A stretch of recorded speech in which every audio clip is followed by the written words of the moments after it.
ઘોડા નજીક eco car અને છોટા હાથી વચ્ચે અકસ્માત સર્જાતા એકનું મોત જ્યારે અન્ય ત્રણેક વ્યક્તિઓને ઈજા પહોંચતા સારવાર અર્થે હોસ્પિટલમાં ખસેડાયા હતા.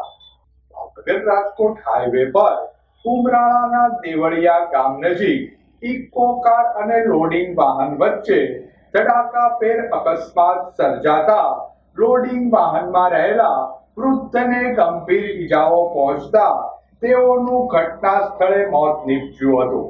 જ્યારે એક સગીર સહિત 3 વ્યક્તિઓને ઈજા પહોંચતા તમામને સારવાર અર્થે હોસ્પિટલમાં ખસેડાયા હતા.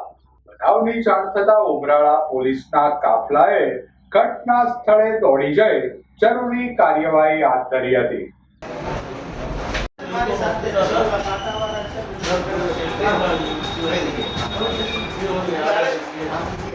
कौन से? सबका फोटा पाड़ो दे, करना मैं रंगोला